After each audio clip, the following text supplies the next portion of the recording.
Uh, okay, while waiting, thank you very much. All of these sites make me miss all of these destinations and miss birding. Well, I'm Anna Gonzales and I'm here to share with you our love for one of the Wild Bird Club's favorite urban sanctuaries, the Balanga Wetland Park. Just to show you that the Balanga Wetland Park is part of a long history of our relationship with Balanga City. So I just realized we've been birding there for more than 15 years. So as you can see, one of its latest feats was being declared an ecotourism site by the national government. So here, this map shows that we are really right smack in the middle of the East Asian Australasian flyway, which explains why a lot of migratory birds come over and feed and winter in the Philippines, especially in Balanga, Bataan. So it's around 3 hours from Metro Manila during normal times, and it's right across the Manila Bay. In this slide, you can see that the Balanga Wetland Park is practically Balanga City's backyard birding spot. So a shout out to everyone here who's from Balanga. So this is your backyard. So if you can go, because it's closed, just go to the vicinity and you might be able to see some of the wonderful birds that are there right now, because it's now start of the migratory season. So this is how it looked like in 2008 when I started to visit to help plan the park. So it's a constantly evolving place, as you will see in the next few slides. So here it is. You can see that it's a delta.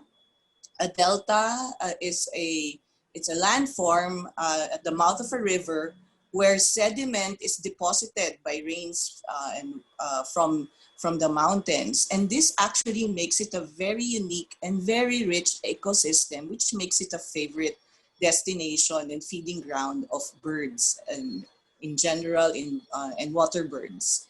So this was in 2012. You can see how it looks like. This is a screenshot in 2018. It has constantly evolved.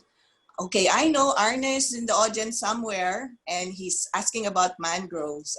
Maybe that's a topic for another conversation, but essentially one of the functions of this is mangroves here, they believe is that it can protect the shoreline. So it's something that's, you know, it's an idea that's constantly evolving, and we hope that the mud flats remain intact, even if there are mangroves in the area. So this is August 2019. This is the last time I was there. So this is how it looks like. And this is how it looks like during high tide. So as you can see, the area is really subject to high tide, which I think is really natural. It's nothing to worry about because high tide, the tides is actually part of the natural process of nature, and it actually makes the area interesting and also a good habitat for birds and other wildlife. So like some of the other sanctuaries featured before my presentation, Balanga is also an Asian water bird census site. In 2020, they recorded 14,500 birds. According to eBird, 69 species has been observed in the wetland park alone. So the city of Balanga is really an ideal site to celebrate migratory birds. And when I interviewed some of my friends who like going to Balanga, they say it's a good place to surprise themselves. I myself am constantly surprised by how it's evolving and what we can actually see there. So this is a photo of black-winged stilts, which is also the mascot of Balanga City's own Ibong Dayo or Migratory Bird Festival. So they're really lovely. So let me just show you a few of the water birds that are seen in Balanga. So this first one is Pacific Golden Plover. It's also called Asian Golden Plover. And it's very memorable to me because it's one of the first birds I counted during an AWC there many years ago. It literally made me cry, not only because it's a beautiful bird, but because there were hundreds of them that I had to count while the sun was rising in front of my eyes. And it's also quite difficult, especially if you are faced with a scene like this. And of course, it looks different when it's in its breeding plumage and when it's in its wintering plumage. So here you can see in the circle an Asian golden plover which standing out. Okay, this is another bird that they recently saw in the area.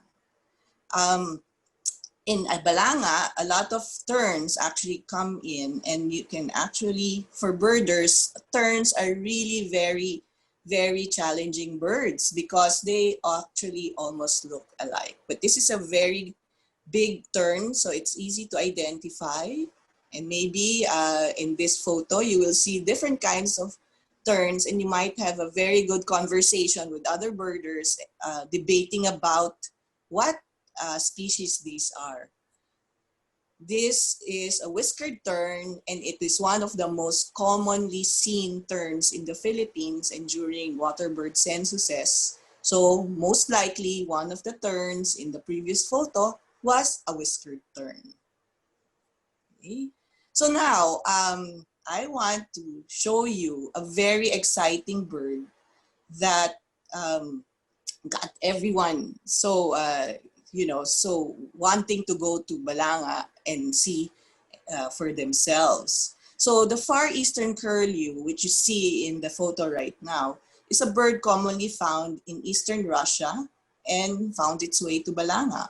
So as I said, bird watchers were very excited about this because it's not a very commonly seen bird. As you can see, the long beak helps it extract invertebrates or worms, seashells, crabs, and shellfish from the mud. It's quite a large bird with 1.10 meter wingspan, 110 centimeters. Unfortunately, worldwide, the population is decreasing, and this is why it's such a special bird in our eyes. It also winters in Australia, Taiwan, Indonesia, Papua New Guinea, and New Zealand. So kaway-kaway sa mga taga-lugar na yan. Now, this is another bird that got everyone excited. Disclosure, I haven't seen this myself, but I think it's interesting to also share this with you. So this is a black-headed gull. It's seen mostly in the whole of Asia and Europe, and also in America. This is how it looks like in winter plumage, so don't expect the black head on the black-headed gull if you see it in the Philippines, because during the winter, it doesn't have that black thing on its head. Okay. The thing about the black-headed gull, however, is that in recent years, it's been found in areas where they were not found before, and they are decreasing in the areas where they were. And they see this as a result of climate change, which is a sad thing for this little bird. Now, this bird is very exciting. It's an osprey. It's a raptor, which means it preys on other animals. It's a bird of prey. Fortunately, it is a fish-eating bird, but it can be quite intimidating because it has a wingspan of about 6 feet or 1.8 meters and a height of about 1 meter. So it's a very beautiful bird, but we should all be glad we're not fish because it's not going to go after us. Okay, so maybe we can see them. Also, you might see colorful resident birds in Balanga, other than the other birds that you've already seen in the previous presentation. This is a very beautiful bird. It's found in many areas. It is not migratory, and it's not unique to Balanga or the Philippines, but it's a joy to see anyway. So you can find many other things to do at the Balanga Wetland Park. It's not just a place for bird watching, but it's also a place where you can go for fresh air and to enjoy yourself and enjoy nature. So on the left side, you can see some of the decorations that they put out during a bird festival. On the right side is the information center where you can seek shelter. There is also a small exhibit on Balanga's birds inside and also some other facilities. So you can see that it's connected with a boardwalk. Okay, it's also nicknamed the lighthouse because it looks like a lighthouse. Um, okay.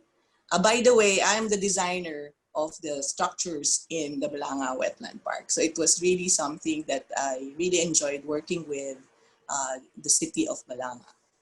So there are other things to do. You can go and try to identify plants. I didn't have time to identify some of the plants on my photos. So if you can let me know what they are, uh, maybe we can give you something for that. This one, I know what it is. It's a Soneracha species of mangrove, most probably Soneracha alba, one of the more common mangrove species.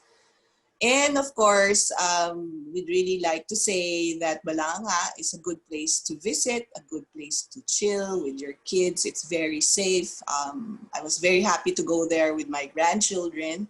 And it's a good place actually to introduce your kids to mud. Kailangan kasi nila ng putik, kailangan nila ng malinis na hangin, kailangan nila ng physical distancing, and this is a really good place to do that. So you can enjoy nature in Balanga Wetland Park, and you can do it responsibly.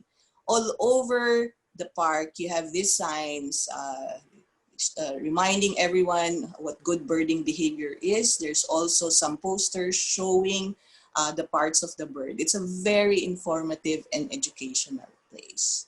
So that ends my short presentation. I end with this rather sad picture. Well, it's a sad picture but it's also a salute to Rudy de Mesa, the city tourism officer of Balanga City, who helped the Wild Bird Club promote bird watching in the city, as well as helped us with the design and making sure that the vision for the wetland park was followed. Rudy succumbed to COVID-19 in the early days while he was helping the people of Balanga during the early days of the pandemic. So we salute you and thank you, Mr. Rudy de Mesa. We miss you. I personally miss Balanga Wetland Park. So once the ECQ is lifted, please visit this wonderful place. Thank you very much. Thank you very much. Okay, so people from Luzon, Metro Manila, Balanga is just there.